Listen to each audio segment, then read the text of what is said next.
Prometido, Fabi. Vamos a ver si la ciencia, la tecnología, la humanidad en definitiva empieza a ganarle la batalla al COVID-19.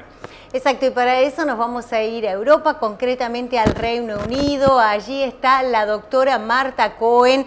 Ella es patóloga, pediatra, una argentina que reside allí en el Reino Unido desde hace años y que ha sido galardonada por la reina, inclusive porque ha recibido la distinción del título oficial de la Orden del Imperio Británico. Es uno de los galardones más prestigiosos, justamente. Y bueno, nosotros estamos orgullosos y queremos consultar todo este tema que vos planteabas con esa visión de una científica, de una profesional que está in situ allí en Europa, donde se está dando también gran parte de toda esta investigación. Marta, ¿cómo va? Gracias por atendernos.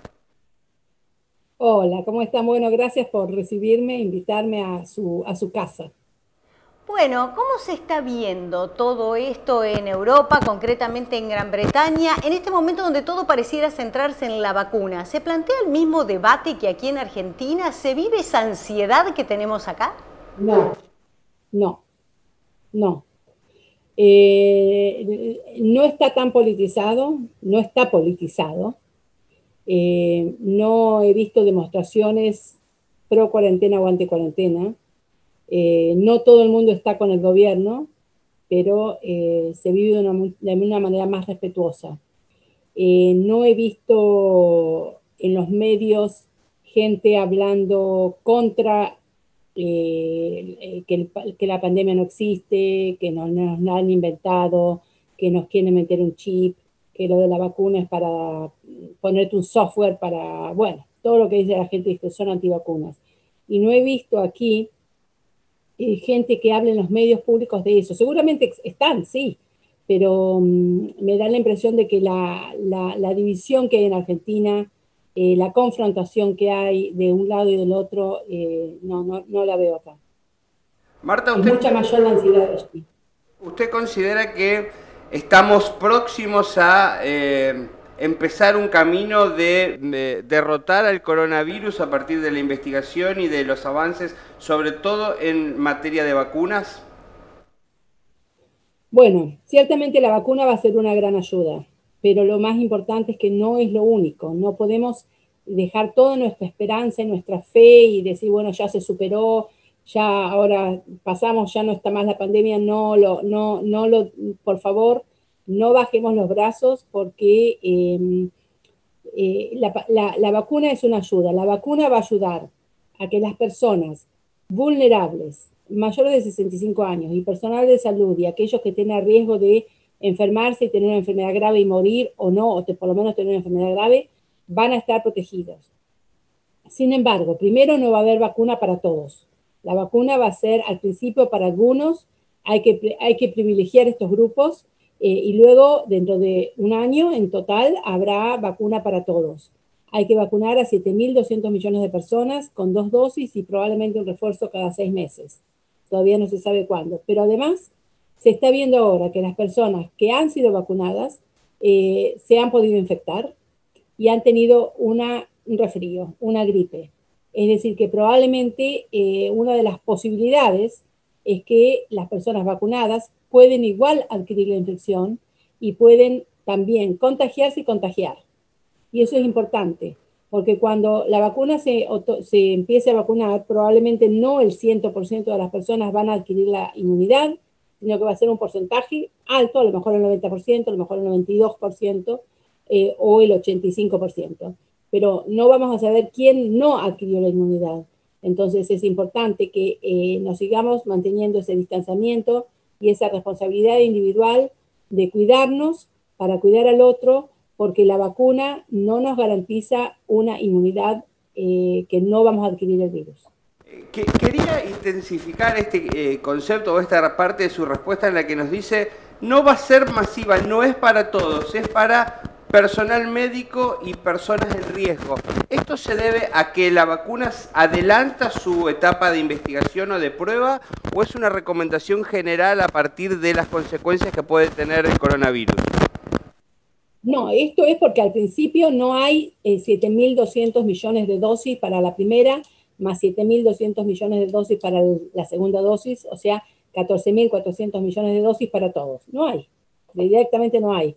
Entonces, como por ejemplo Pfizer, el Reino Unido le compró 40 millones de dosis, pero las 40 millones de dosis las compró, pero no necesariamente están acá.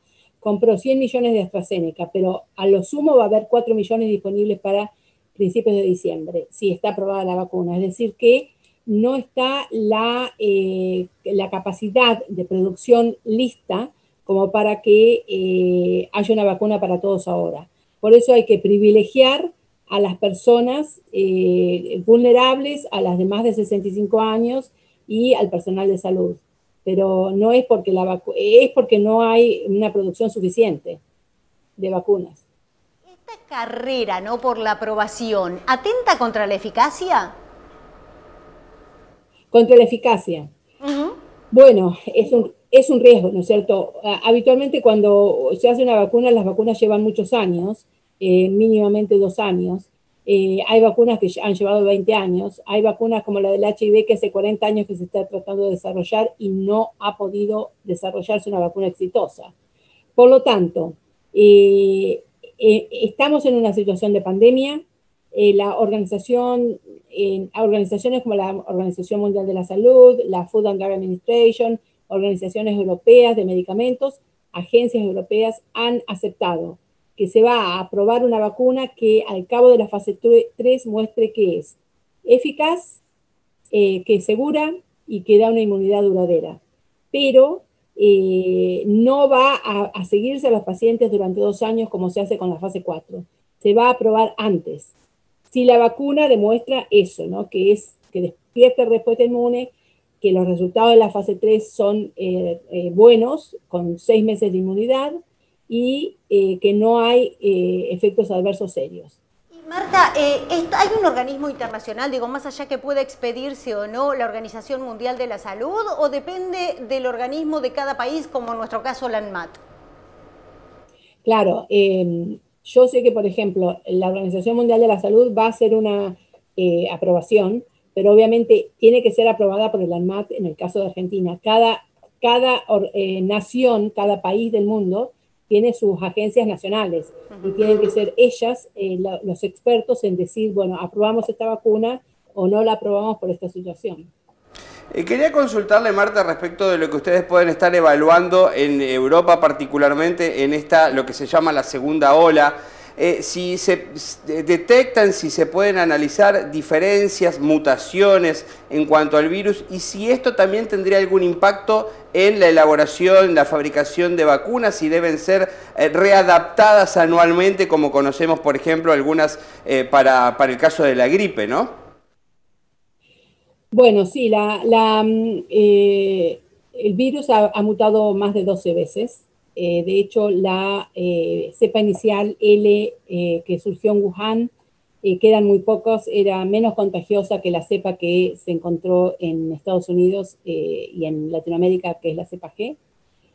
Ahora ha mutado nuevamente, por lo menos la cepa que está circulando ahora en Europa, en esta segunda ola, el 80%, 8 de cada 10 casos, provienen de un primer caso en el noreste de España, que durante las vacaciones se volvieron a sus países sin controles de test, sin cuarentena, porque había pocos casos y era la regla que no había cuarentena ni test, y surgió la segunda ola.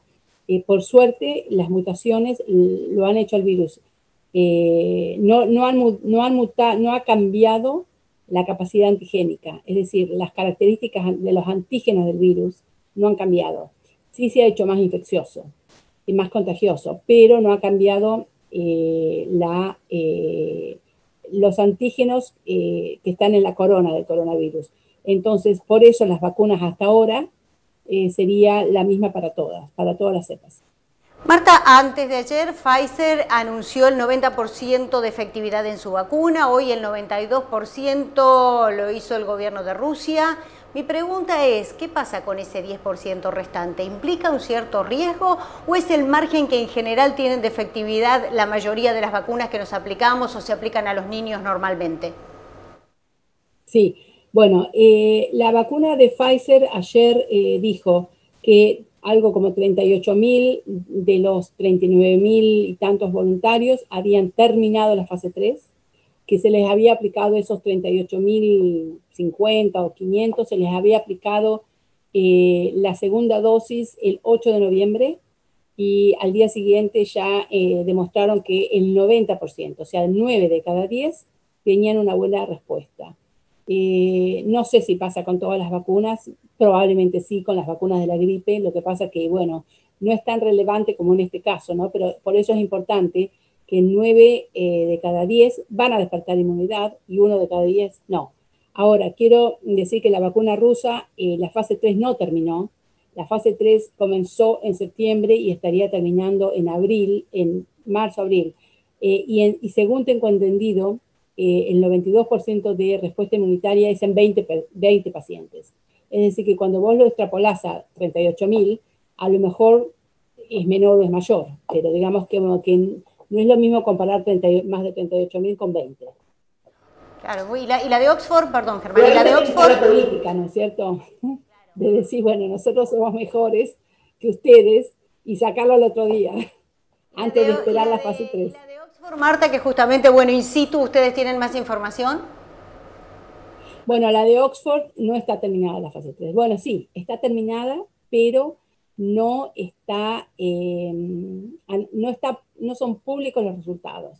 O sea, el análisis de la fase 3 no son públicos. También debo decir que la de Pfizer no son públicos. Lo único que hay es un comunicado oficial de Pfizer que dice el 90%, pero nadie que no sea de Pfizer vio los resultados. Con la vacuna de Oxford, los resultados de la fase 3 no se conocen.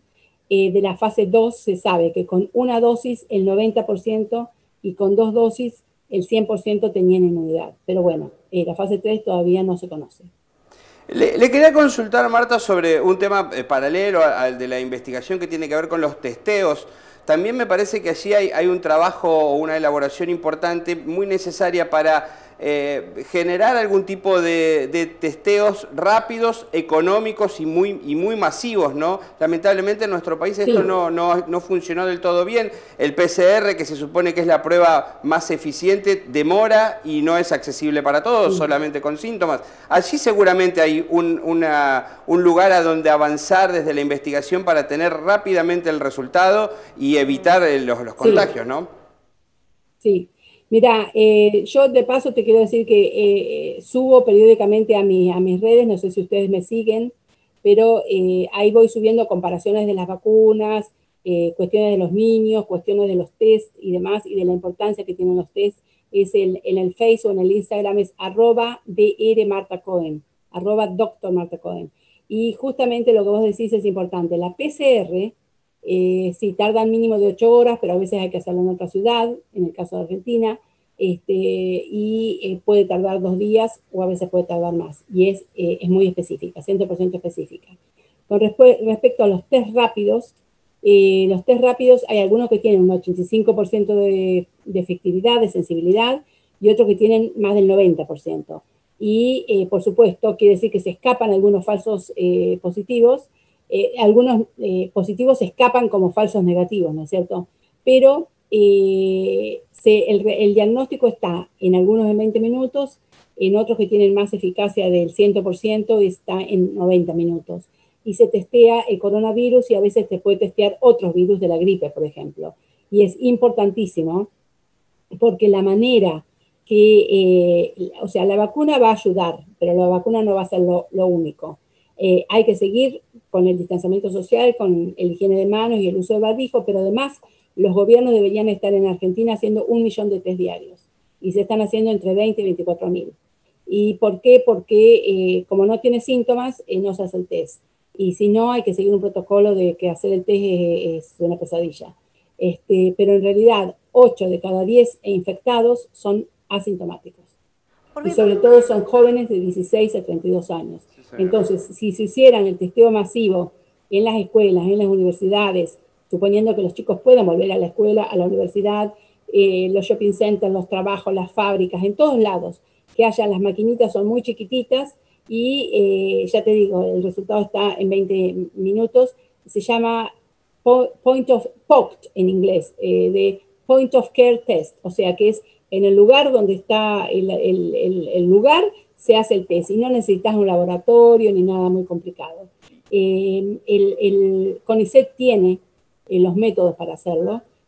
Me llamó el exdirector de CONICET, el ministro de Ciencia y Tecnología, Salvarese, y estuvimos discutiendo, y yo en mi página subí, con permiso de él, una nota que además la aprobó él antes de que yo la suba, en donde decía que el resultado de nuestra conversación y que él estaba de acuerdo que había que hacer muchos tests. Pero bueno, él entre fuera, o sea, no en la carta, pero me dijo, no me escuchan. Le preguntaba a Marta si son costosos, si es caro acceder a este tipo de testeos. No. Y siempre, si vos ponés el costo de eso o de prevenir el coronavirus, eso va a ser más barato. Marta, por mi parte, la última quería saber o apuntar al tema de la logística, ¿no? Volvemos un poco al principio de la nota cuando usted hablaba de distribuir tantos millones de vacunas en el mundo. ¿Hay alguna que por su característica sea más fácil que otras? He escuchado, no recuerdo bien cuál, que por ahí no se repartía como líquido, como se inyecta directamente, sino el polvo que luego se mezcla con agua. Hay vacunas que una vez envasadas tienen tiempo de vencimiento y no duran, digamos, por un determinado cantidad de tiempo. ¿Cómo se maneja eso? Bueno, sí, la vacuna de Pfizer tiene que ser transportada y almacenada a 70 a 80 grados bajo cero. Así que vos imaginate transportarla en freezers, no creo que en Argentina vaya a estar freezers de 70 a 80 grados bajo ceros al alcance de todas las ciudades. Si no, puede estar también en dióxido de carbono sólido, que es hielo seco. Hay que transportarla de esta manera en los aviones. Si pasa la heladera, tiene una viabilidad de 10 días. Si la dejas a temperatura ambiente, tiene una viabilidad de 2 horas antes de que la tenés que aplicar. Por eso la vacuna de Pfizer va a ser un problema logístico. Que bueno, imagínate transportar, se necesitan 8.000 vuelos de aviones para transportar 7.800 millones de dosis por el mundo. Pero si encima le agregás el peso del hielo o el freezer, obviamente la cantidad de aviones van a aumentar. Eso es la contaminación ambiental, además, ¿no es cierto? Y eso es por dosis. La vacuna de Moderna inició con 70-80 grados bajo cero, no está terminada, el año que viene la terminarían, concluiría la fase 3, pero ahora la han solucionado y aparentemente hasta 20 grados bajo cero. La vacuna rusa tiene que estar entre 8 grados bajo cero y no más de 18 grados bajo cero. Sí, dicen que es liofilizada, o sea, es esas polvito, pero tiene que estar almacenada hasta tanto se arme entre 8 y 18 grados bajo cero. La vacuna de Oxford tiene que estar a temperatura de heladera, o sea que en ese sentido es mucho más fácil. Ahora, la vacuna de Oxford, por ejemplo, no se puede comenzar está fabricada, hay muchos fabricados, 100 millones de dosis para el Reino Unido ya fabricados, pero no se puede poner en los frasquitos, porque una vez que se ponen los frasquitos, empieza a correr el tiempo de vida útil, de a lo mejor unas cuantas semanas, ¿no es cierto? Creo que son 4 semanas. Así que bueno, sí hay un gran problema logístico, y después el tema es cómo se va a hacer para vacunar. Acá se está llamando a las Fuerzas Armadas, entiendo que en Argentina también, y acá ya se están armando 1.200 centros de vacunación en el país. Que es un país mucho más chico que Argentina. Si comparás con la expansión del territorio argentino, o sea, con la magnitud del territorio argentino, va a ser... dicen que aquí se puede necesitar varias semanas para vacunar a todo el mundo, pero además que de entrada no va a estar la vacuna para todos, como dijimos acá tampoco. Marta, ha sido realmente un gusto, un honor para nosotros dialogar con usted, muy amable. Bueno. Muchas gracias y cuídense, ¿eh? Gracias. Sí, sí. gracias a usted también. Gracias por su tiempo, Marta. Adiós. Chao. Bueno, abre otro panorama. Interesantísimo los datos, la información de una profesional súper calificada en el lugar de los hechos, donde se está realizando la investigación, pero además nos inicia otro camino. Por ejemplo, esto de la logística, ¿no? Nos expone otra vez a una cantidad de interrogantes de cómo se va a distribuir, de cuál va a ser. ¿A cuál vamos a poder acceder? Porque cada una tiene una dosis diferente, un método diferente. Claro. Todo un panorama todavía muy incierto, ¿no? Y en caso, porque en algún momento va a haber más de una disponible, Claro. seguramente. Bueno, mira, me estoy acordando algo que le quería preguntar y me olvidé. ¿Podría ser que alguna no llegue a la fase 4? Sí, podría ser. No, bueno, digo, en algún momento va a haber más de una. Sí. En ese caso, ¿se puede elegir? Bueno, uno puede, como el tema de la gripe, uno va a la farmacia Claro. y puede comprar, hay diferentes. Habrá un Algunas tienen circuito una cepa. público y un circuito privado puede que de sí. comercialización. Puede que sí. Bueno. En definitiva, dicen que en nuestro país va a ser obligatoria si se incluye en el calendario, pero después se verá todo este tema, ¿no?, de cómo se va a distribuir. Hoy estuvo hablando también el ministro Rossi, ya viene haciéndolo desde hace un par de Sí. días y contando cómo se están organizando para poder ayudar, también como decía Marta, desde lo que es toda la parte militar en la distribución, ¿no? Lo que me quedo es la primera parte de la nota, tal vez la primera respuesta. No es para todos. En la primera etapa no va a haber para todos, Claro que no. y se prioriza personas de riesgo y personal médico. Exacto. A la vuelta vamos a hablar de la situación de Sunchales. Por supuesto, nos vamos a meter de lleno con todas las curvas de Sunchales y la región. Ya volvemos, gracias por estar.